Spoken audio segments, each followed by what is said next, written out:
Welcome to the Man United stream. Hope you're doing well. This is the morning after that 3-0 defeat at home at Old Trafford against Newcastle in the Carabao Cup.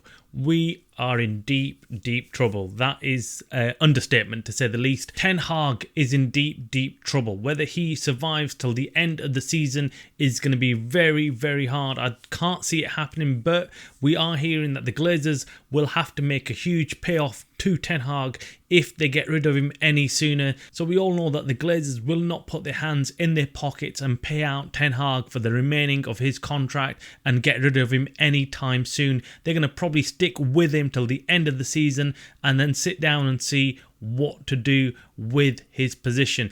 It is looking very unlikely that we're going to reach the top 4, top 5 positions to qualify for the Champions League. A lot of teams around us are doing really well. Right now we're in 8th position in the Premier League table. That is unacceptable for a team like Man United, and I cannot see any signs of it improving, unfortunately. I'm a huge Ten Hag fan. You can see the flag behind me. I really have faith in Ten Hag, or I did have faith in Ten Hag.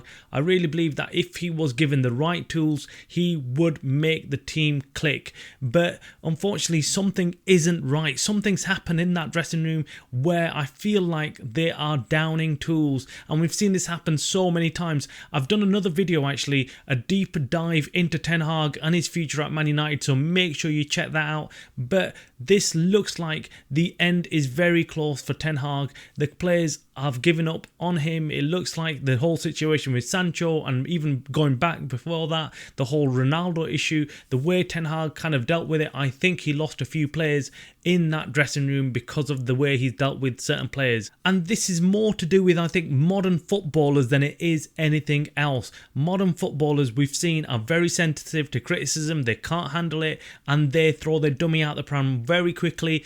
And unfortunately, because of their value, because of how expensive they are when they first get bought, and the commercial value, they're an asset to the club. And the club then has to make a decision. Do they get rid of a manager who's worth maybe 10, 20 million? Or do they get rid of a player who's worth maybe 70, 80 million? In case of Sancho is a prime example of that. And before we carry on with the show anymore, please make sure you hit that like button on this video so it gets pushed out to lots more people. And if you're new to the Man United stream channel, please go ahead and hit that subscribe button so you can keep up to date with all the latest Manchester United news and opinions. You will not regret it. Okay, so coming back to that 3-0 defeat against Newcastle. Now, it's not the defeat that's the problem. It's the manner in which we are being schooled by these teams at Old Trafford. It is unheard of. If we could see some glimmer of hope within them players actually trying, making chances, missing out, or making huge errors to leading up to the goals for Newcastle, then you could argue, look, Man United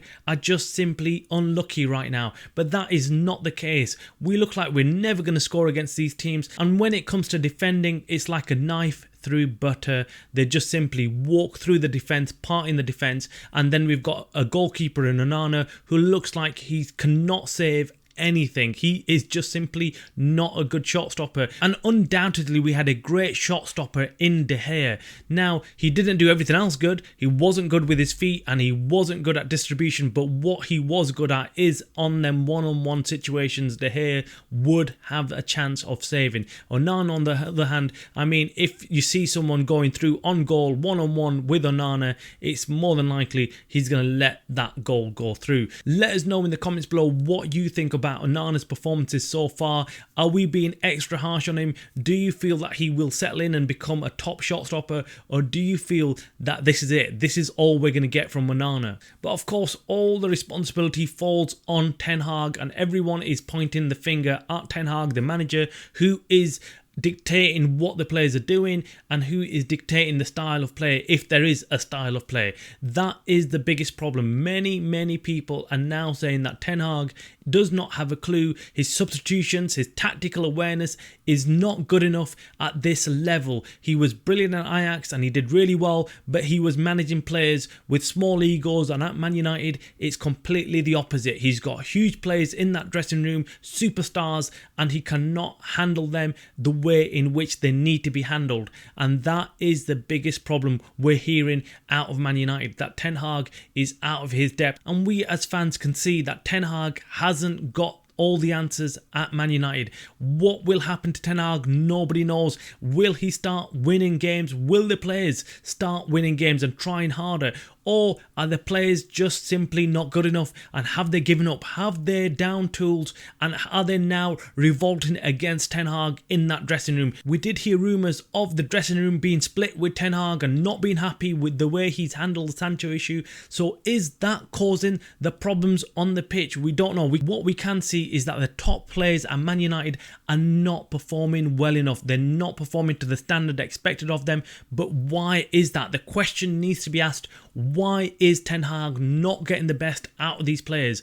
It is all up in the arms. The circus around Man United still continues. Could it be because of the takeover? Could it be because of everything else going on? Could it have been because of the summer transfer window and the players that we've brought in? Now, there's huge question marks on the players that Ten Hag has brought in this summer transfer window. In the likes of Onana, Mason Mount, and even Rasmus Højlund. They are still yet to prove their worth for Man United. But is that down to them, or is it because the team itself, the entire team, is a complete shambles right now and no one is working hard enough? And we tweeted yesterday that it's very difficult to even pick out one or two players to pinpoint the blame on. The entire Man United team as a whole is not playing well enough. I cannot remember a time when I've seen an entire Man United team as a collective unit play this bad.